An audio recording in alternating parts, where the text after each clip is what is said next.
الحمدللہ رب العالمین والعاقبۃ للمتقین والصلاۃ والسلام علی اشرف الانبیاء والمرسلین وعلی آلہ وصحبہ اجمعین، اما بعد فاعوذ باللہ السمیع العلیم من الشیطان الرجیم، بسم اللہ الرحمن الرحیم۔ ان اللہ وملائکتہ یصلون علی النبی یا ایھا الذین آمنوا صلوا علیہ وسلموا تسلیما، اللہم صل علی محمد وعلی آل محمد کما صلیت علی ابراہیم وعلی آل ابراہیم انک حمید مجید، اللہم بارک علی محمد وعلی آل محمد کما بارکت علی ابراہیم وعلی آل ابراہیم انک حمید مجید، رب اشرح لی صدری ویسر لی امری واحلل عقدۃ من لسانی یفقہوا قولی۔ محترم ناظرین کرام، بزرگان دین اور میری عزیز ماؤں اور بہنوں بھائیوں، السلام علیکم ورحمۃ اللہ وبرکاتہ۔ میں آپ کا میزبان عبدالوہاب آپ کو پروگرام گفتگو کے اندر خوش آمدید کرتا ہوں۔ ناظرین، تقریباً 2 ہفتے سے زیادہ، غالباً بلکہ 2 ہفتے سے بھی کافی زیادہ دنوں بعد آپ حضرات سے ملاقات ہو رہی ہے، اور میں امید کرتا ہوں اللہ رب العزت کی ذات سے کہ آپ سب حضرات خیریت سے ہوں گے، ٹھیک ٹھاک ہوں گے، اللہ تعالیٰ کی رحمتیں برکتیں آپ حضرات پر جاری اور ساری ہوں گی، اور الحمدللہ میں بھی خیریت سے ہوں اور اللہ کا فضل ہے۔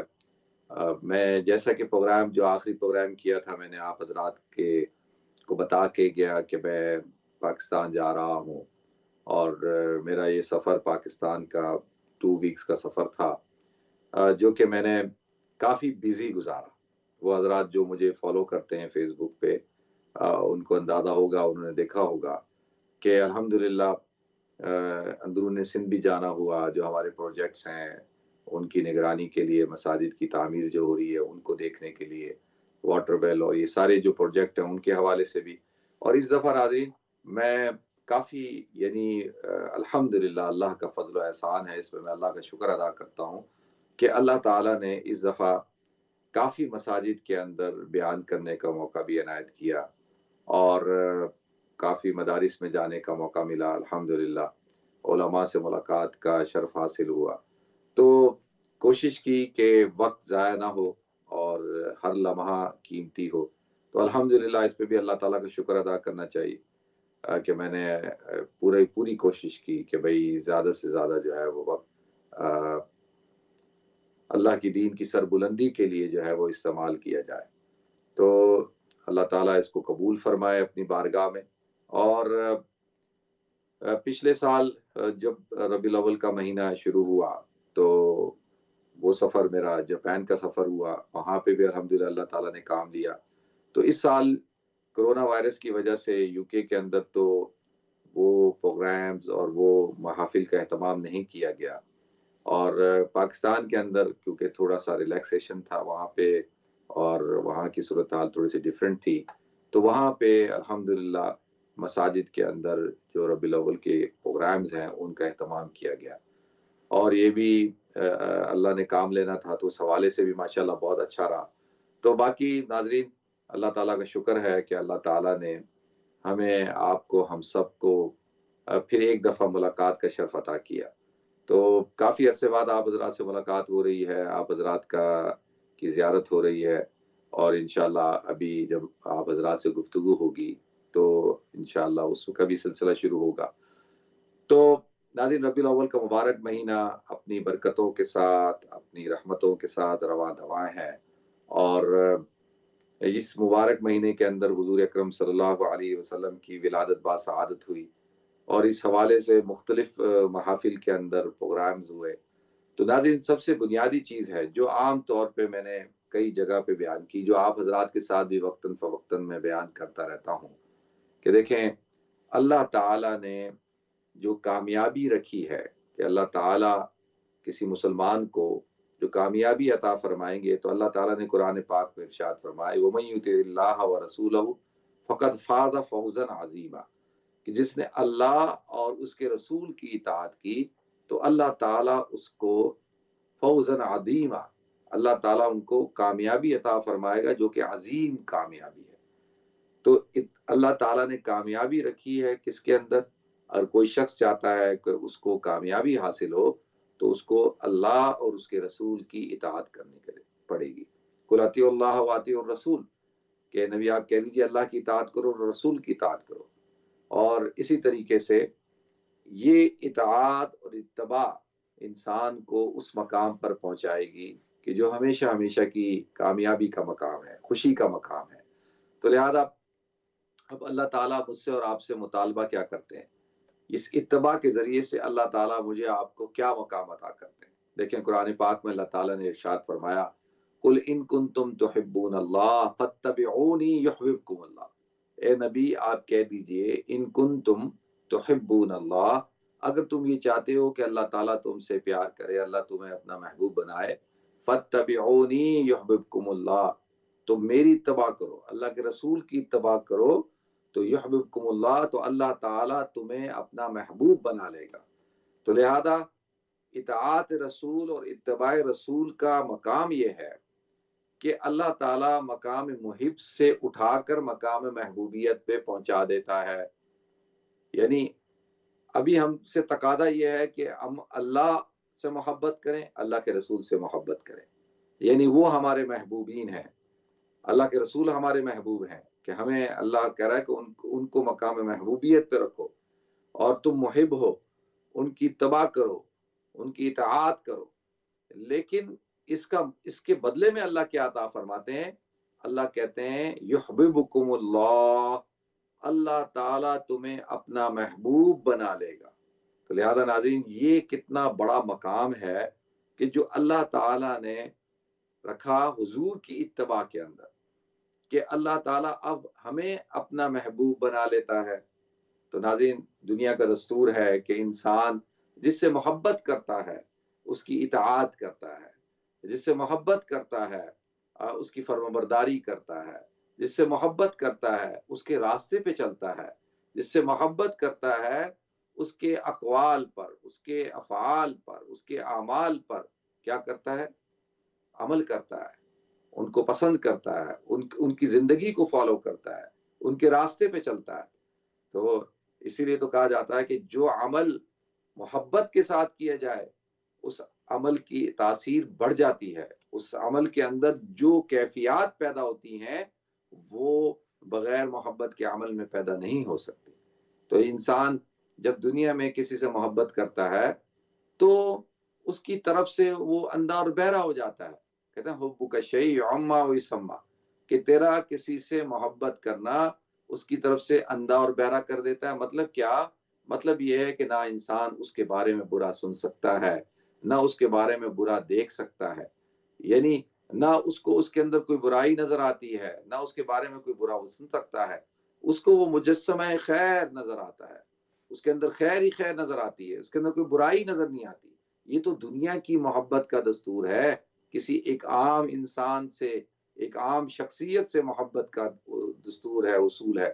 لیکن حضور اکرم صلی اللہ علیہ وسلم جو تمام کائنات کے سردار ہیں، جن کو اللہ تعالیٰ نے وہ حسن عطا کیا، وہ مقام عطا کیا، اللہ تعالیٰ نے آپ کو حسین بنایا، اللہ تعالیٰ نے آپ کو جمیل بنایا، اللہ تعالیٰ نے آپ کے اندر اخلاق حسنہ پیدا کیے، اوصاف حمیدہ پیدا کیے، یہ ساری صفات اللہ نے پیدا کی ہیں. تو آپ کی سے محبت کرنا تو وجہ کمال تک ہونا چاہیے کہ یعنی انسان ہر حد تک حضور اکرم صلی اللہ علیہ وسلم سے محبت کرے. تو لہذا ناظرین اتباع، اطاعت اور محبت یہ دونوں لازم ملزوم ہیں. وہ کہتے ہیں سرخم دل میں اگر حضور ہو سرخم تیرا ضرور ہو، وہ عشق ہی نہیں جس کا نہ کچھ ظہور ہو. تو پہلی بات تو یہ کہ محبت کا ظہور ہونا چاہیے، عشق کا ظہور ہونا چاہیے، انسان کے اوپر اس کے اثرات ظاہر ہوں کہ یہ حضور اکرم صلی اللہ علیہ وسلم کا دیوانہ ہے، آپ کا عاشق ہے اور آپ سے محبت کرتا ہے. اور اب جس سے انسان محبت کرتا ہے تو اس کی فرمانبرداری کرتا ہے، اس کی اتباع کرتا ہے، اس کے نقش قدم پر چلتا ہے، اس کا چہرہ اس کو محبوب ہوتا ہے، اس کا کھانا، اس کا اٹھنا، اس کا بیٹھنا، ہر چیز سے وہ محبت کرتا ہے، ہر ادا سے وہ محبت کرتا ہے، ہر ادا اس کی بھاتی ہے اور اس کو وہ اس پر چلنا چاہتا ہے، اس کو کاپی کرنا چاہتا ہے. اس لیے اللہ کے رسول صلی اللہ علیہ وسلم کی ذات اقدس ہمیں کائنات میں سب سے زیادہ محبوب ہونی چاہیے. اگر کائنات میں حضور اکرم صلی اللہ علیہ وسلم سب سے زیادہ محبوب نہیں ہے، آپ کی شخصیت آپ کی ذات ہمیں ہر تمام کی تمام ذاتوں سے جب تک زیادہ محبوب نہ ہو تو پھر اس کا مطلب یہ ہے کہ ہمارا ایمان مکمل نہیں ہے.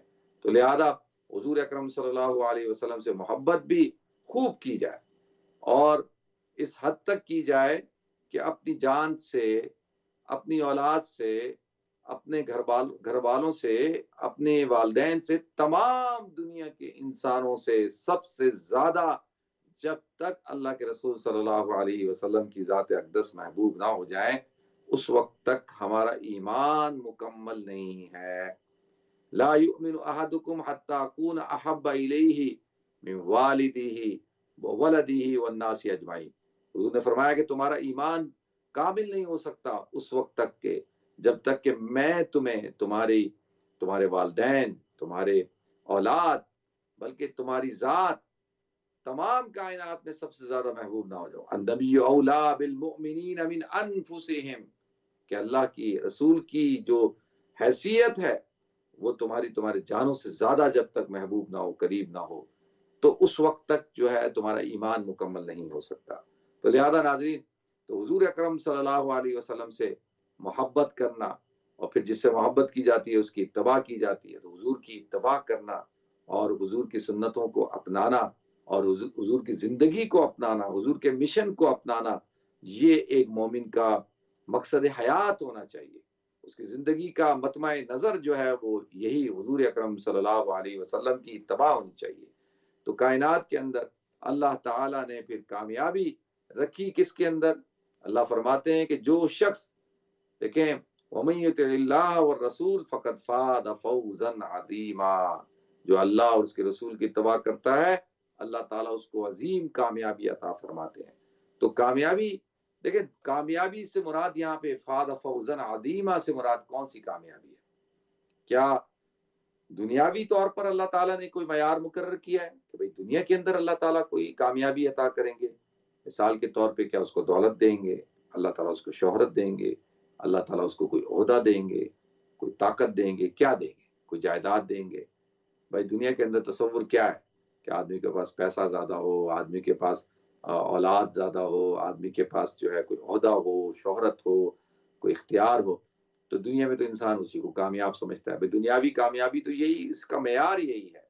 لیکن یہاں پر اس کامیابی کی بات نہیں کی جا رہی، بلکہ یہاں پر اخروی کامیابی کی بات کی جا رہی ہے. کیونکہ دیکھیں کامیابی کیا ہے کہ کامیابی یہ ہے کہ ایسی کامیابی ہو کہ کبھی ناکامی نہ ہو، انسان ہمیشہ ہمیشہ کا کامیاب، ہمیشہ ہمیشہ کی پرسکون زندگی، ہمیشہ ہمیشہ کی اس کو راحت ہی راحت ہو، اس کو چین ہی چین، اس کے پاس سکون ہی سکون ہو، اس کو کسی قسم کا کوئی غم نہ ہو، کسی قسم کا کوئی خوف نہ ہو، کوئی اندیشہ نہ ہو، کوئی وساوس نہ ہو.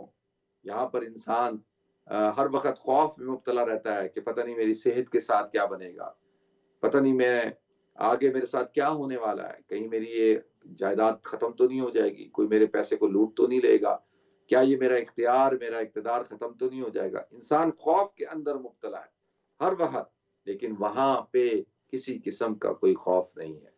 اور اللہ تعالیٰ فَمَنْ زُحْزِحَ عَنِ النَّارِ وَأُدْخِلَ الْجَنَّةَ فَقَدْ فَازَ، کہ اللہ تعالیٰ جب جہنم کی آگ سے بچا دیں گے انسان کو اور جنت میں داخل کر دیں گے تو یہ فقد فاز. تو اللہ فرماتے ہیں کہ یہ جو ہے یہ ہمیشہ ہمیشہ کی کامیابی ہے، یہ شخص کامیاب ہو گیا. تو لہذا کامیابی اللہ تعالیٰ نے رکھی ہے ایک مسلمان کے لیے کہ وہ حضور اکرم صلی اللہ علیہ وسلم کے نقش قدم پر چلے، آپ کی اتباع کرے، آپ کی سنتوں کے مطابق زندگی گزارے، اور آپ صلی اللہ علیہ وسلم جو شریعت لائے ہیں اس شریعت کے اوپر عمل کرے. تو ناظرین، اب ایک شخص حضور اکرم صلی اللہ علیہ وسلم کا امتی ہے تو اس کی ذمہ داری کیا ہے، اس کی رسپانسبلٹی کیا ہے حضور کا امتی ہونے کی؟ سب سے پہلے بنیادی چیز یہ ہے کہ حضور اکرم صلی اللہ علیہ وسلم کو اپنا نبی اور رسول مانے، اور آپ کی ختم نبوت پر پورا کامل یقین ہو کہ آپ خاتم النبیین ہیں. پھر اس کے بعد حضور اکرم صلی اللہ علیہ وسلم جو شریعت لائے ہیں اس شریعت کے اوپر عمل کرے، جو دین لائے ہیں اس دین کے اوپر عمل کرے. اور دین ناظرین کو کوئی بہت بڑے راکٹ سائنس کا نام نہیں ہے کہ جی بہت بڑے کوئی ہمیں اعمال اختیار کرنے ہیں. سمپل، آپ حضرات اللہ رب العزت کی وحدانیت پر یقین رکھیں کہ اللہ کی وحدانیت یعنی اللہ رب العزت کی ذات وحدہ لا شریک لہ ہے، کہ آپ اللہ وحد ہے، یعنی اس سے پہلے کوئی نہیں، اس کے بعد کوئی نہ، وہ اس سے کوئی نہ کوئی اسی سے، یعنی وہ اپنی ذات کے اندر ہے، وہ صمد ہے، صمد، تو لہذا وحد ہے، لا شریک لہ، اس کے ساتھ کوئی شریک نہیں ہے. تو اس کی الوہیت کے اندر، اس کی ربوبیت کے اندر، اس کی کبریائی کے اندر تو وہ وحد ہے. تو لہذا اب جب اللہ کی الوہیت پہ، اللہ کی وحدانیت کے اوپر، اللہ کی توحید کے اوپر انسان کا ایمان ہو، تو اس کے بعد پھر حضور اکرم صلی اللہ علیہ وسلم کی رسالت کے اوپر، پھر آپ کی ختم نبوت کے اوپر، پھر اللہ کے احکامات جو حضور اکرم صلی اللہ علیہ وسلم لے کے آئے، آپ کی شریعت جس کو شریعت مطہرہ کہا جاتا ہے، اس کے مطابق زندگی گزارے. تو لہذا ناظرین، انسان جب بالغ ہوتا ہے تو اس کے اوپر ظاہری اعمال، 5 وقت کی نماز فرض ہو جاتی ہیں، رمضان مبارک کے روزے فرض ہیں، زندگی میں ایک دفعہ زکوٰۃ، ہر سال زکوٰۃ فرض ہے اگر مالدار ہیں، زندگی میں ایک دفعہ حج فرض ہے. یہ تو کیا ہے؟ یہ تو آپ کے اوپر شریعت ہے. شریعت صرف یہ نہیں ہے کہ بھی تو پورا جو ایمانیات ہیں، آمنت باللہ و ملائکتی و کتبہ و رسلہ والیوم الآخر والقدر خیرہ و شرہ من اللہ تعالی والبعث بعد الموت، یہ ایمان ہے، ایمان مفصل ہے یہ کہ اللہ کی ذات پر ایمان، آمنت باللہ و ملائکہ، اس کے فرشتوں پہ، وہ کتبہ، اس کی کتابوں پہ، وہ رسلی، اس کے رسولوں پر، والیوم الآخر، آخرت کے دن کے اوپر، والقدر خیرہ، اور تقدیر کے اوپر، اچھا اور برا سب اللہ کی طرف سے ہوتا ہے، اور والقدر خیرہ و شرہ من اللہ تعالی والبعث بعد الموت، اور بعث بعد الموت یعنی موت کے بعد کی زندگی پر. یہ مسلمان کا بنیادی عقیدہ ہونا چاہیے. تو بعض بعد الموت، پھر یہ تو ایمان مفصل ہے. پھر ایمان مجمل، آمنت باللہ کما ہوا باسمائہ و صفاتہ، کہ اللہ رب العزت کی ذات پر ایمان ہو اور اس کی اسماء کے اوپر، جیسے کہ اس کی ذات اور اس کی صفات کے اوپر، وقبلت جمیع احکامہ، اور تمام کے تمام احکام، جیسے میں نے آپ حضرات کے سامنے بیان کیا کہ پلرز ہیں. پلرز میں سے ایک تو شہادہ ہے، پلرز آف اسلام، شہادہ. پھر اس کے بعد اقام الصلاۃ، ایتاء زکوٰۃ، تصوم شہر رمضان و تحج حج البیت. یہ پلرز آف اسلام، ان میں سے کسی شخص کا بھی انسان انکار کرے گا تو وہ مسلمان نہیں ہے. تو یہ تو بنیادی طور پر. پھر اللہ تعالیٰ نے انسان کے اوپر حقوق رکھے، شریعت اسلامی ہے. اب حقوق میں اللہ کا حق میں نے بیان کر دیا کہ اللہ کے ساتھ انسان کا کیا معاملہ ہونا چاہیے، کہ اللہ کی توحید پر اور ربوبیت پہ ایمان ہونا چاہیے، اس کے ساتھ کسی کو شریک نہیں ٹھہرانا چاہیے، اللہ کے رسول صلی اللہ علیہ وسلم پر ایمان اور آپ کی ختم نبوت پر ایمان. پھر جو شریعت اور جو دین اللہ کے رسول صلی اللہ علیہ وسلم لائے، جو احکامات لائے، اس میں سے حقوق اللہ ہے، حقوق العباد ہیں. پھر گناہ کبیرہ سے بچنا ہے، گناہ صغیرہ سے اپنے آپ کو بچانا ہے. تو ان سب چیزوں سے اپنے آپ کو بچا کر حقوق کو پورا کرنا ہے. اللہ تعالیٰ نے جو آپ کی ذمہ داریاں لگائی ہیں، جو رسپانسبلٹیز لگائی ہیں، ان رسپانسبلٹیز کو پورا کرنا ہے. دین تو اسی چیز کا نام ہے نا.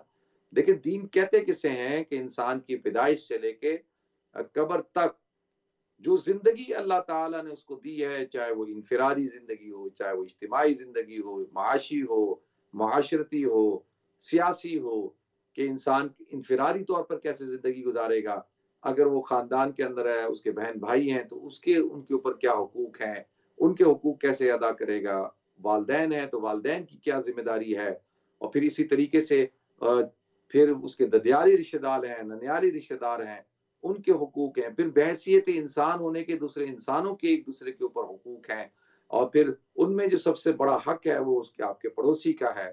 پھر یہ تو انسانوں کے رشتے ناتے ہیں. پھر اس کے بعد مسلمانوں کے ایک دوسرے کے اوپر کیا حقوق ہیں، وہ میں کئی دفعہ آپ حضرات کو بتا چکا ہوں. تو یہ تو الاقرب فالاقرب کے تحت انسان کے اوپر کچھ حقوق ہیں.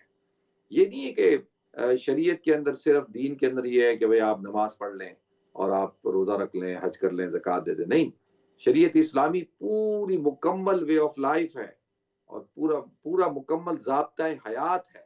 تو یہ جب تک ہم اس پر عمل نہیں کریں گے، حضور اکرم صلی اللہ علیہ وسلم کی لائی ہوئی شریعت جو حضور نے جو بیان کیا، حضور نے جو طریقے بیان کیے، حضور جو زندگی لے کے آئے، تو اس زندگی کو اپنانا ہے ہمیں، تو پھر جا کر ایک انسان جو ہے وہ کامل مسلمان بنتا ہے، جس کو قرآن کہتا ہے یا ایھا الذین آمنوا ادخلوا فی السلم کافہ، اے ایمان والو اسلام میں پورا پورا داخل ہو، پورا پورا پورا داخل ہو۔ یہ آدھا تیتر اور آدھا بٹیر نہیں چلے گا کہ نماز اچھی تو زکوٰۃ اچھی نہیں ہے، زکوٰۃ اچھی تو روزے اچھے نہیں ہیں، روزہ اچھا تو حج کی طرف دھیان نہیں ہے، اچھا پھر یہ عبادات کی طرف بہت زیادہ دھیان ہو تو معاملات ٹھیک نہیں ہیں، آپ کے اخلاق ٹھیک نہیں ہیں، معاملات بھی ٹھیک ہوں، عبادات بھی ٹھیک ہو، اخلاق ٹھیک نہ ہو تو یہ بھی ٹھیک نہیں ہے۔ اور پھر جو اللہ نے حقوق رکھے ہیں حقوق پورے نہیں کر رہے، ٹھیک ہے نا، آپ کے اوپر حق ہے کہ اگر آپ بیٹے ہیں یا اگر بیٹی ہیں تو والدین کے حقوق ہیں، اگر کوئی شخص جو ہے نماز اچھی، ہر چیز اچھی شریعت پہ چلتا ہے لیکن والدین کے ساتھ زیادتی کرتا ہے، والدین کو ڈس رسپیکٹ کرتا ہے، تو پھر اس کو ایسی شریعت اس کے منہ پہ مار دی جائے گی، اللہ تعالیٰ معاف نہیں کریں گے اس کو۔ تو لہذا ناظرین یہ تھوڑا سا ہمیں اس چیز کو بھی سمجھنا ہے۔ آج ہمارے اندر جو مس انڈرسٹینڈنگ ہے وہ یہ ہے کہ ہم صرف اور صرف چند ظاہری عبادات کو شریعت سمجھتے ہیں، دین سمجھتے ہیں۔ دین صرف ظاہری عبادات کا نام نہیں ہے، وہ کامل زندگی کا نام ہے۔ ایک مسلمان ایک ڈسپلن زندگی گزارتا ہے، لیکن ایک انسان وہ نماز کا پابند ہے، روزہ، زکوٰۃ، اخلاق ہر چیز ہے، لیکن اس کے اندر صفائی نہیں ہے، وہ صاف ستھرا نہیں رہتا، تو النظافہ نصف الایمان۔ اب مسلمان آپ دیکھ لیں، ابھی میں ہو کے آیا ہوں بدقسمتی سے، یہ مجھے کہتے ہوئے اچھا نہیں لگتا کہ یعنی ہم مسلمان جو ہے وہ صفائی ستھرائی کا خیال نہیں رکھتے۔ شریعت کے اندر کتنا زیادہ ہے کہ بھئی صفائی کا خیال رکھو، صفائی کا خیال رکھو، الطہور شطر الایمان، صاف ستھرے رہو، آپ کا جسم صاف رہنا چاہیے، آپ کے کپڑے صاف ہونے چاہیے، آپ کی جگہ صاف ہونی چاہیے، آپ کا مکان، آپ کا محلہ، آپ کا شہر، آپ کا ملک صاف ستھرا ہونا چاہیے۔ یہ جو ہم نے ڈال دیا ہے نا کہ نہیں یہ ذمہ داری حکومت کی ہے، یہ ذمہ داری میونسپلٹی کی ہے، یہ ذمہ داری اس کی ہے، میری نہیں ہے، یہ گندگی اس کی ہے۔ ہر انسان اپنے گند کو خود صاف کرنا شروع کر دے، اپنی ذات سے شروع کرے، اپنے آپ سے شروع کرے، پھر اپنے گھر سے، اپنے محلے سے، تو آپ دیکھیں کہ آہستہ آہستہ ہمارا پورا ملک صاف ہو جائے گا۔ ہم اپنے آپ کو صاف رکھیں، اپنے گھر کو صاف رکھیں۔ میرے پاس ایک بندہ آیا کام کرنے والا، تو میں نے دیکھا وہ بیچارہ بہت گندا ہو رہا ہے، اس کے کپڑے گندے اور وہ نہایا ہوا نہیں ہے، تو میں نے پہلے تو اس کو ایک سوٹ دیا، اپنا سوٹ نکالا، سفید سوٹ دیا، میں نے کہا جاؤ نہاؤ اور اس کو پہنو۔ پہلے میں نے سے پوچھا بھائی تم کیوں گندے ہو؟ کہتا ہے جی کام کرتا ہوں، مزدوری کرتا ہوں۔ میں نے کہا کیا مطلب ہے کہ مزدوری کرنے کا مطلب یہ ہے، کیا کام کرنے کا مطلب یہ ہے کہ آپ گندے رہیں؟ بھائی آپ اپنے آپ کو صاف ستھرا رکھیں۔ تو لہذا یہ انسان ان چیزوں کو سمجھے کہ بھائی ہمیں شریعت کیا چیز ہے۔ اللہ تعالیٰ مجھے آپ کو ہم سب کو عمل کرنے کی توفیق عطا فرمائے۔ حضور اکرم صلی اللہ علیہ وسلم جو خوبصورت دین لے کے آئے، جو ایک بڑا ہی ڈسپلن دین ہے، جس کے اندر ہر چیز بڑی آرگنائز طریقے سے ہے، ہر چیز کے اندر اللہ تعالیٰ نے حسن خوبی رکھی ہے، معاملات کے اندر، معاشرت کے اندر، وہ دین اللہ تعالیٰ مجھے آپ کو اس پر عمل کرنے کی توفیق عطا فرمائے۔ تو ناظرین ہمیں ایک مختصر سے بریک کی طرف جانا ہے، انشاءاللہ بریک کے بعد حاضر ہوں گے، پھر آپ حضرات کے ساتھ انشاءاللہ گفتگو کا سلسلہ شروع کریں گے۔ تو ملتے ہیں مختصر سے بریک کے بعد۔ السلام علیکم ورحمۃ اللہ وبرکاتہ۔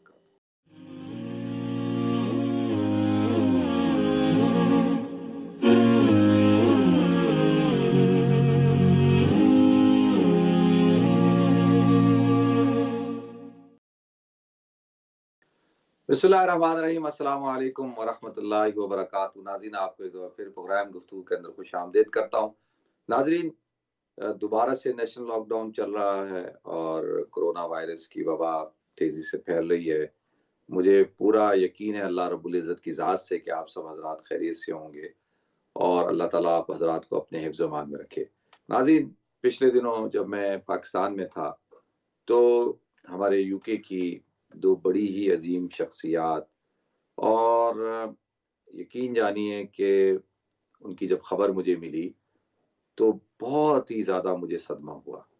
ایک تو برمنگھم میں رہتے تھے مولانا اکرام اللہ خیری رحمۃ اللہ علیہ، جن کی تدفین ابھی 2 دن پہلے ہوئی ہے، اور ان کا انتقال ہو گیا اچانک، اور بہت ہی محبوب شخصیت تھے اور مجھ سے بہت زیادہ پیار کرتے تھے۔ جب بھی میں برمنگھم جاتا یا وہ آتے، اور میرے ساتھ کئی پروگراموں میں شامل رہے، اور کافی سالوں سے ان سے تعلق تھا، کیونکہ وہ کراچی کے بہت بڑے مبلغ تھے، کراچی میں رہتے تھے، پھر وہاں سے یہاں شفٹ ہو گئے، اور بہت بڑے عالم دین تھے، اور جتنے بڑے عالم تھے اتنی زیادہ ان کے اندر عاجزی اور انکساری تھی۔ اور پچھلے دنوں جب جو میری لاسٹ ملاقات ہوئی ہے، جب قاری تصور الحق صاحب کا جب انتقال ہوا، اور میں جب مسجد علی گیا برمنگھم، تو وہاں پہ ان کے جنازے میں جب شرکت کرنے گیا، وہاں ان سے ملاقات ہوئی، اور کافی دیر بیٹھے رہے، ہم آپس میں بات چیت کرتے رہے، اور تو جب ان کی خبر آئی تو یقین جانیے بالکل دل قبول کرنے کو تیار ہی نہیں تھا، لیکن کیا کر سکتے ہیں، اللہ کا حکم ہے، اور جب ایک مسلمان کا وقت پورا ہو جاتا ہے تو اس کو اس دنیا کو چھوڑ کر جانا ہے، اور یہی موت ایک بہت بڑی حقیقت ہے، اس کا ہم انکار نہیں کر سکتے، اس کو ہم جھٹلا نہیں سکتے۔ کل نفس ذائقۃ الموت، ہر نفس نے موت کا مزہ چکھنا ہے۔ تو مولانا اکرام اللہ خیری صاحب، اللہ تعالیٰ ان کی مغفرت فرمائے، اللہ تعالیٰ ان کے درجات کو بلند فرمائے، اللہ تعالیٰ ان پر کروڑوں رحمتیں برکتیں نازل فرمائے، اور اللہ تعالیٰ ان کے جو لواحقین ہیں، ان کے جو گھر والے ہیں، اللہ تعالیٰ ان کو صبر جمیل عطا فرمائے۔ اور ناظرین، اس کے ساتھ ہماری جو لندن کی ایک بڑی مشہور شخصیت حضرت مولانا عادل فاروقی صاحب، میں آپ حضرات ان کو شاید جانتے ہوں کہ وہ انگلش کے اندر تفسیر قرآن کیا کرتے تھے اقرا کے اندر شروع میں، اور بڑا عرصہ انہوں نے پروگرام کیا، تفسیر بیان کرتے تھے انگلش زبان میں، اور وہ بڑی زبردست شخصیت تھے۔ وہ شاعر بھی تھے، مصنف بھی تھے، اور وہ ایک مقرر بھی تھے، اور دائی بھی تھے، بڑی نفیس شخصیت، اور بڑے ان سے محبت کا تعلق، اور لندن میں تھے تو اکثر ملاقات بھی ہوتی تھی، اکثر پروگرامز میں، مشاعروں میں، بیانات میں، اور بڑی اچھی وہ پچھلی دفعہ جب مجھے ملے ہیں تو مجھے کہا کہ میں تفسیر لکھ رہا ہوں منظوم، اس میں یعنی نظم کے اندر پوری قرآن کی تفسیر لکھ رہا ہوں۔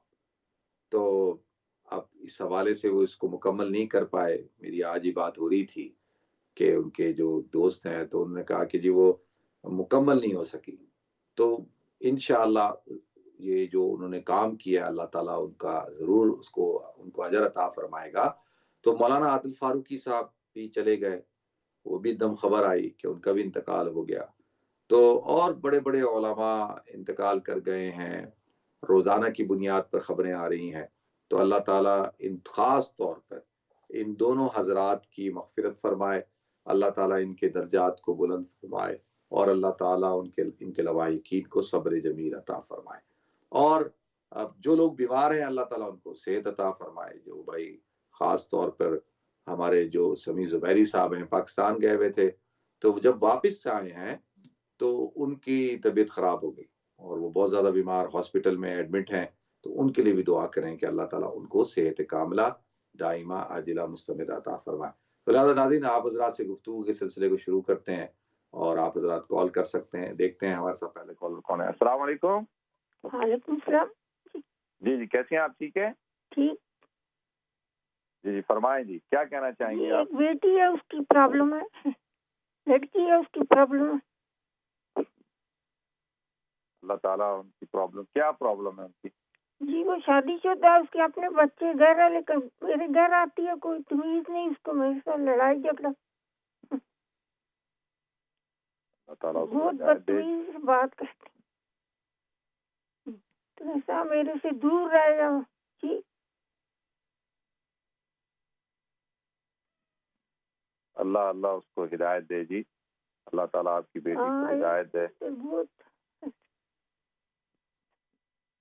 ٹھیک ہے جی، میں بات کرتا ہوں، اللہ تعالیٰ آپ کی بیٹی کو جو ہے وہ ہدایت عطا فرمائے۔ ٹھیک ہے جی، بہت شکریہ آپ کی کال کرنے کا، جزاکم اللہ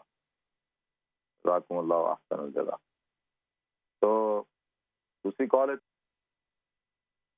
السلام علیکم. وعلیکم السلام مفتی صاحب, آنٹی بات کر رہی ہوں. کیسی ہیں آنٹی آپ؟ ٹھیک اللہ ہیں؟ کا خیریت شکر ہے سے؟ میں ٹھیک ہوں ماشاء اللہ. آپ کا لیکچر بہت اچھا تھا, بہت اچھا تھا. آپ کا پروگرام بہت اچھا ہے. آپ سفر سے آئے ہیں, آپ کو اللہ تعالیٰ جو کام کر کے آئے ہیں جزائے خیر دے. تو بس مفتی صاحب کہنا تھا, صبح انشاءاللہ آپریشن کے لیے جا رہی ہوں, خصوصی دعا میں اچھا, یاد میں تو رکھیے سمجھ گا. رہا تھا کہ شاید آپ کا آپریشن ہو گیا. آپ نہیں, وہ کووڈ کی وجہ سے نہیں ہوا تھا نا, تو ٹیسٹ بھی ہو گیا. تو کل صبح انشاءاللہ جانا ہے. دعا میں یاد رکھیے گا پلیز. انشاءاللہ اپنا کرم کرے گا اللہ تعالیٰ. آپ تو باہمت خاتون ہے نا. ہاں وہ تو ہے, لیکن تھوڑا سا تو ہوتا ہے نا. تو بس یہ مجھے بتا دیں کہ میں کیا پڑھتی جاؤں. میں پڑھ تو رہی ہوں, یا اللہ السلام آپ نے بتایا تھا. ہاں, یا ابھی یا اللہ یا کریم یا سلام پڑھے. یا کریم ہوں یا سلام ہوں. ہاں, یا کریم یا سلام پڑھیں انشاءاللہ, کثرت کے ساتھ پڑھیں انشاءاللہ. اور آپ کی دعائیں تو ہیں ساتھ. اللہ تعالیٰ آپ کو بھی تمام نیک کاموں کا اجر دے. اسلام چینل کو بھی انشاءاللہ شاد و آباد رکھے, اور آپ لوگ ابھی تو انشاءاللہ آپ 1-2 دن بعد جب آ جائیں کال کریں, بتائیں آپ ٹھیک ہے ماشاءاللہ. انشاءاللہ مفتی صاحب, انشاءاللہ اللہ تعالیٰ آپ کو شاد و آباد رکھے. بہت نیکیاں بانٹ رہے ہیں بھائی. اللہ قبول کر لے جی اپنے دربار میں. آمین. اتنا اچھا لیکچر تھا کہ حقیقت میں مکمل دین ہونا چاہیے نا. ایک چیز ہے تو عبادت ہے, تو اخلاق ہے. اللہ پاک بس آپ کی باتیں سن کے عمل کر لینا تو بندہ پارس کا بن جائے. بس عمل کرنے کی بات ہے. بات ساری یہ ہے, انسان سیکھ لے. کوشش کرتے ہیں ہم بھی. ہاں, تو اب یہ ہے کہ جب آپ جائیں آپریشن کے لیے, آپ جب اس دوران دعا کریں. کہتے ہیں جو آدمی بیمار ہوتا ہے نا, آدمی کو کوئی بیمار ہو, کوئی تکلیف ہو, کوئی آپریشن ہو رہا ہو, اور اس وقت کے اندر وہ دعائیں مانگے اپنے لیے, پوری امت کے لیے, اپنے عزیز و قارب کے لیے, دوست احباب کے لیے, تو اللہ تعالیٰ اس کی دعاؤں کو قبول فرماتے ہیں. ٹھیک ہے, آمین رب العالمین. میں ضرور مانگوں گی, اور ہم بھی آپ کے لیے دعا کریں. ٹھیک ہے جی, بہت شکریہ آپ کی کال کا. جزاکم اللہ جی, اور ہماری دعائیں آپ کے ساتھ ہیں. نیکسٹ کال لیتے ہیں. السلام علیکم. جی وعلیکم السلام. کیسے ہیں آپ؟ کل پہنچ گئے آپ خیر و عافیت سے؟ الحمدللہ جی, پہنچ گیا ہوں خیر و عافیت سے. آپ کے انسٹاگرام اور فیس بک میں فالو کرتی رہی ہوں, اور جہاں جہاں آپ گئے, بنوریا ٹاؤن گئے, وہ بھی ہمارا اپنا علاقہ ہے, وہی ہم رہتے تھے. پھر سکھر آپ نے دکھایا, ایسا لگ رہا تھا کہ جیسے ہم آپ کے ساتھ جو ہے اس سفر پہ روانہ ہیں. بہت اچھا لگا. میں نے ساری آپ کی ویڈیو دیکھی ہے. ماشاءاللہ بہت اچھا کام کیا. وہاں پہ آپ سب سے ملے. میرا شہر اپنا خود کراچی کا, تو مجھے بہت اچھی لگی آپ کی ویڈیو. ماشاءاللہ جزاک خیر. آپ کو اللہ تعالیٰ بہت بہت اور آپ کو نوازے ان برکتوں سے. اچھا, میرا ایک چھوٹا سا سوال ہے کہ نماز اشراق جو ہے وہ ہم جب سورج طلوع ہوتا ہے نا, اس میں لکھا ہے جیسے 7:03 پہ, ہم اس کے کتنی دیر کے بعد 2 نفل اشراق کے پڑھ سکتے ہیں؟ کتنی دیر بعد؟ چلیں ٹھیک ہے, میں بتاتا ہوں. ٹھیک ہے, دعا میں یاد رکھیے گا. اللہ اپنی زبان میں رکھے, اللہ آپ کو اپنی برکت عطا فرمائے. اور کراچی بالکل ٹھیک ٹھاک ہے, اور ویسی کا ویسی ہے. دعا کریں تبدیلی آئے, اور کچھ حالات بہتر ہوں, اور اللہ تعالیٰ وہاں کے حالات بہتر کرے جی. ٹھیک ہے جی, بہت شکریہ آپ کی کال کا. جزاکم اللہ.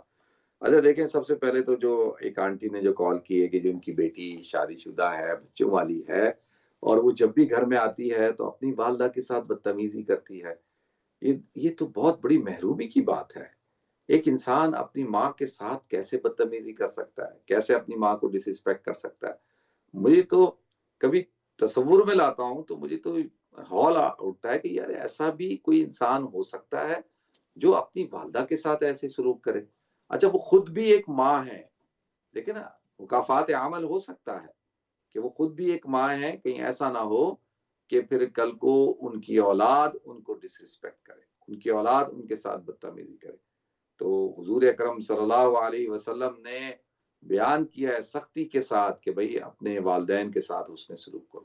قرآن میں اللہ تعالیٰ نے ارشاد فرمایا, یعنی قرآن کہتا ہے کہ جب بھی دیکھو ان کے ساتھ بات کرو, وَلَا تَقُلْ لَهُمَا اُفٍّ, کہ ان کو اف تک مت کہو. یہ عربی زبان کے اندر اف بہت ہی ہلکی ناگواری کو کہتے ہیں, تو ہلکی ناگواری بھی نہیں ہونی چاہیے. تو ایسا نہ کریں, اپنے والدین کو ڈس ریسپیکٹ نہ کریں. اگر آپ چاہتے ہیں دنیا کے اندر اللہ آپ کو خوشیاں دے, اللہ آپ کو چین, سکون, اطمینان دے, اللہ آپ کو برکتیں دے, اللہ تعالیٰ آپ کی آخرت بھی اچھی کرے, دنیا بھی اچھی کرے, تو بس ایک اصول اپنا لیں, والدین کو کبھی ڈس ریسپیکٹ نہیں کرنا, والدین کی بے احترامی نہیں کرنی, والدین کو تکلیف نہیں پہنچانی, والدین کو دکھ نہیں پہنچانا, والدین کی خدمت کرنی ہے, والدین کے ساتھ حسن سلوک کے ساتھ پیش آنا ہے. تو انشاءاللہ آپ حضرات اس پر عمل کریں گے, دیکھیں اللہ تعالیٰ کی رحمتیں برکتیں آپ پر نازل ہوں گی انشاءاللہ. دوسرا نیکسٹ کال لیتے ہیں. السلام علیکم. وعلیکم السلام. مفتی صاحب, آپ سے ایک چھوٹا سا سوال کرنا تھا زکوٰۃ کے سلسلے میں. جی جی مفتی صاحب, ایک میرے عزیز ہے, وہ غریب بندہ ہے, مزدوری کرتا ہے, مکان اس کا اپنا ہے جو اس کو وراثت میں ملا ہوا ہے, اور ایک اس کے پاس رکشہ ہے, کبھی اس پہ مزدوری کرتا ہے اور کبھی ویسے مزدوری کر لیتا ہے. تو اس کو اگر کوئی جانور لے کے دے دیا جائے, گائے وغیرہ, جس سے اپنے بچوں کو دودھ وغیرہ پلا لے, یا اس کی کوئی آمدن میں اضافہ ہو جائے, تو کیا زکوٰۃ کے پیسوں سے اس کو لے کے دیا جا سکتا ہے؟ یہ سوال. ٹھیک ہے, میں بتاتا ہوں. ٹھیک ہے جی, بہت شکریہ آپ کا. میں بتاتا ہوں آپ کو. نیکسٹ کال لیتے ہیں. السلام علیکم. جی وعلیکم السلام ورحمۃ اللہ وبرکاتہ. مفتی صاحب آپ کیسے ہیں؟ الحمدللہ میں ٹھیک ہوں, آپ خیریت سے ہیں؟ ٹھیک ہے الحمدللہ. آپ کو دیکھ کے بہت ہی خوشی ہے, آپ خیر خیریت سے واپس آ گئے ہیں. اللہ تعالیٰ آپ کو صحت دے.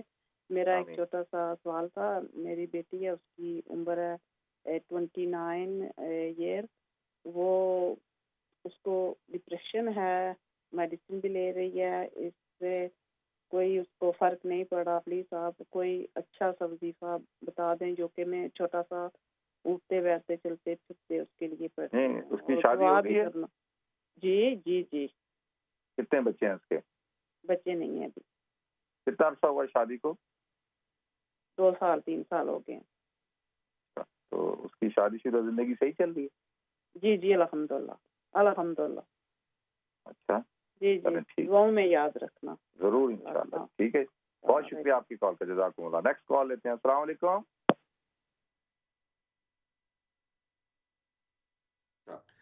تو ایک تو یہ بات, جو آنٹی بیمار ہیں, ان کا کل آپریشن ہے گھٹنوں کا, اللہ تعالیٰ ان کو صحت عطا فرمائے. تمام ہمارے جو ویورز ہیں اسلام چینل اردو کے ناظرین, ان سے میں گزارش کروں گا کہ وہ آنٹی کے لیے دعا کریں. اللہ تعالیٰ ان کو کامیابی عطا فرمائے اور وہ خیر و عافیت کے ساتھ صحت مند ہو کر اپنے گھر تشریف لائیں.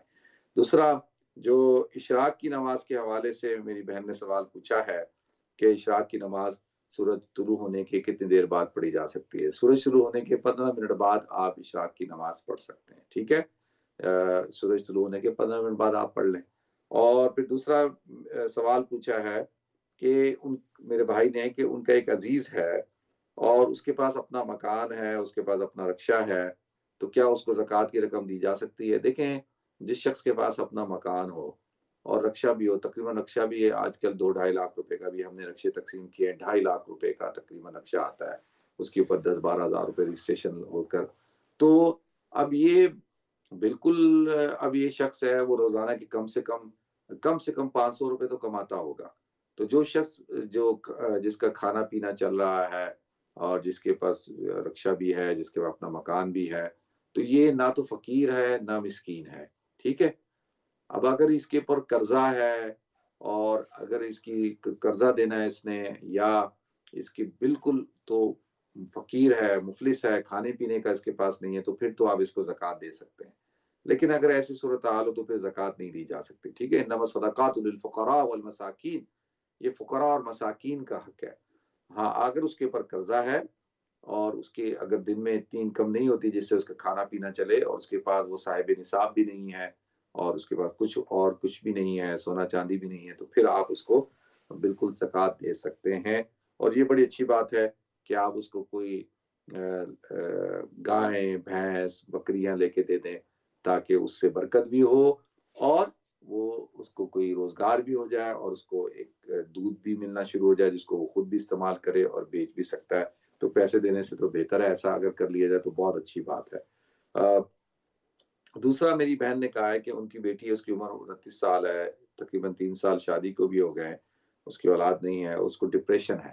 اچھا, ڈپریشن آج کل بہت زیادہ یہ بیماری جو ہے وہ عام ہو رہی ہے, اور پہلے تو یہ ایک خاص عمر میں, بڑی عمر میں لوگوں کو ہوتا تھا, لیکن اب یہ میں نے دیکھا ہے عام طور پر کہ چھوٹی عمر کے لوگوں کو بھی ہو رہا ہے, بچوں کو بھی ہو رہا ہے, اور ینگ لوگوں کو بھی ہو رہا ہے. اب جس بچی کی شادی کو ابھی 2-3 سال ہوئے ہوں, تو اس کی تو یہ ابھی ایک بہترین زندگی ہے, خوشی کی, خوش و خرم رہنے کی ضرورت ہے, اس کو اپنا خیال رکھنے کی ضرورت ہے اور اپنی زندگی کو بہتر کرے اپنے شوہر کے ساتھ. تو اب ایسی عمر میں اور اس وقت کے اندر ڈپریشن کا مرض ہو جانا تو یہ بڑی خطرناک بات ہوتی ہے، اس سے لائف ڈسٹرب ہو سکتی ہے. تو اس کے لیے یہی ہے کہ بھائی اس بچی سے کہا جائے کہ وہ اپنے آپ کو پاک صاف رکھے، نماز کی پابندی کرے، اللہ کا ذکر کرے، روزانہ صبح اور شام 100 مرتبہ کلمہ طیبہ کا ورد کرے. الا بذکر اللہ تطمئن القلوب، قرآن میں اللہ تعالیٰ نے کہا ہے کہ بھائی اللہ کے ذکر کے اندر دلوں کا اطمینان ہے. تو قرآن کی تلاوت کرنے سے بھی ڈپریشن دور ہوتا ہے، اور اللہ کا ذکر کرنے سے بھی ڈپریشن دور ہوتا ہے. اور قرآنی جو دعائیں ہیں ان کو پڑھنے سے، ان کو سننے سے، آج کل یوٹیوب میں رقیہ موجود ہے، آپ کسی بھی شیخ کا رقیہ لگا کے اس کو سنیں اور قرآن کی تلاوت کریں، خود سے کریں، سنیں. انشاءاللہ قرآن پڑھنے سے، اس کی تلاوت کرنے سے، اس کا ترجمہ پڑھنے سے، رقیہ سننے سے، رقیہ پڑھنے سے اور اللہ کا ذکر کرنے سے تو یہ ساری کیفیات ختم ہونا شروع ہو جاتی ہے. اور انسان اپنے آپ کو بیزی رکھے اور ایکسرسائز کرے، واک کرے. تو ایکسرسائز کرنے سے، واک کرنے سے، ان ساری چیزوں سے، دیکھیں ان سب چیزوں سے ڈپریشن کا مرض جو ہے وہ ختم ہونا شروع ہو جاتا ہے. اللہ تعالیٰ، اور ڈاکٹر کو بھی دکھائیں، کسی اچھے ڈاکٹر کو بھی دکھائیں. نیکسٹ کال لیتے ہیں. السلام علیکم. السلام علیکم. وعلیکم السلام بھائی، کیسے؟ ٹھیک ہے الحمدللہ میں ٹھیک ہوں، آپ خیریت سے ہیں؟ ٹھیک ہے، اللہ کا شکر ہے بھائی. بھائی میرا بھی سیم سوال ہے جس طرح بھائی نے کیا، اس کے کسی کے پاس پاکستان رکشا اپنا گھر ہے. میرا بھی سیم سوال ہے. ہمارے رشتے داری ملنے والے پاکستان میں، اس کی اپنا رکشا اس کے پاس بھی ہے، گھر ہے چھوٹا جہا، لیکن اس کا جو چھوٹا بیٹا 10-11 سال کا ہے، وہ پردیشی لیکن چل سے نہیں سکتا. اس کی ناپی بھی لگ دی، اس کی پتہ نہیں کوئی کون سی بیماری، لیکن اس کے خون لگتا پتہ نہیں 3-4 مہینے بعد. کیا اس کو زکات دے سکتے یا نہیں؟ چلو ٹھیک ہے. اس کو خون لگتا ہے اس بچے کو جس کو تھیلیسیمیا ہو؟ پتہ نہیں بھائی، مجھے یہ نہیں پتا کہ کیا بیماری ہے. اچھا چلیں ٹھیک ہے، مہربانی. ٹھیک ہے جی، بہت شکریہ آپ کی کال کا.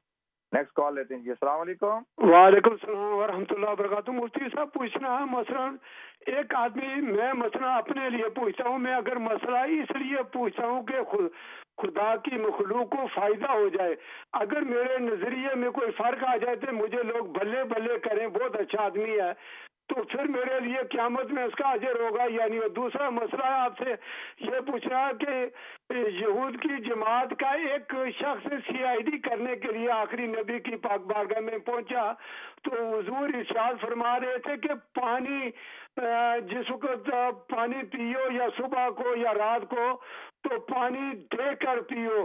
اس میں سے کوئی خطرناک، جب اس نے سمجھا کہ میرے فائدے میں یہ بات نہیں، وہ اس وقت چلا گیا. رات کو پیاس لگی تو اس نے پانی بھیا تو دیکھا ایک زہریلی کوئی سانپ ہے یا کوئی چیز، تو اس نے کہا کہ نبی، آخر نبی نے جو فرمایا وہ حق ہے، اس پر ذرا آپ توجہ فرمائیں. اور اگر بات خلوص پر ہو تو پھر اس کا کیا مقام ہے، اگر شر پر ہو تو کیا مقام ہے؟ شکریہ. نیکسٹ کال لیتے ہیں. السلام علیکم. السلام علیکم. جی وعلیکم السلام. مفتی صاحب ہیں؟ جی جی عبدالوہاب بولو، آپ خیریت سے ہیں؟ ٹھیک ہے جی خیریت الحمدللہ ٹھیک ٹھاک. نارتھ ہول سے محمود عباسی بول رہے. جی کیسے ہیں آپ؟ ٹھیک ہیں الحمدللہ ٹھیک ٹھاک. مفتی صاحب آپ کافی دنوں کے بعد آئے ہیں، خیریت تھی نا؟ ٹھیک ہے. میں گیا ہوا تھا، پاکستان گیا ہوا تھا 2 ویک کے لیے. اچھا، کل ہی آیا ہوں واپس. جی اچھا، تو خیریت تھی پاکستان میں؟ سب ٹھیک ٹھاک الحمدللہ، سب خیریت ہے، اللہ کا کرم، شکر اللہ کا. آپ خیریت سے ہیں؟ ٹھیک ہے الحمدللہ ٹھیک ٹھاک. تو مفتی صاحب یہ تھوڑا سا کنفیوژن سا ہو گیا، یہ جو اسلام چینل اردو پر جو اذان جب دیتے ہیں تو اس کا جو اللہ اکبر کا جو اللہ ہے اس کے اوپر وہ ٹیڑھی زبر دیتے ہیں، کھڑی زبر نہیں دیتے. اچھا، میں نے نوٹ نہیں کیا، میں دیکھ لیتا ہوں انشاءاللہ. ٹھیک ہے جی، بہت شکریہ عباسی سر، بہت شکریہ آپ کی کال کا، جزاکم اللہ. اچھا دیکھیں جی، پھر وہ ایک میری بہن نے سوال پوچھا کہ ان کا کوئی عزیز ہے، اس کے پاس مکان بھی ہے، رکشا بھی ہے، لیکن اس کا بیٹا ہے 11-12 سال کا، اس کو غالباً وہ کہتی ہیں ہر 2-3 مہینے بعد خون چینج ہوتا ہے یا کوئی تو تھیلیسیمیا کی بیماری ہوتی ہے. تو جو بھی بیماری اللہ تعالیٰ اس بچے کو صحت عطا فرمائے. اگر اس کے گھر کے اخراجات اتنے ہیں اور بیماری بھی ہے اور ضرورتیں بھی پوری نہیں ہو رہی تو بالکل آپ اس کو زکوٰۃ دے سکتے ہیں. ٹھیک ہے جی، اس کو زکوٰۃ دے سکتے ہیں.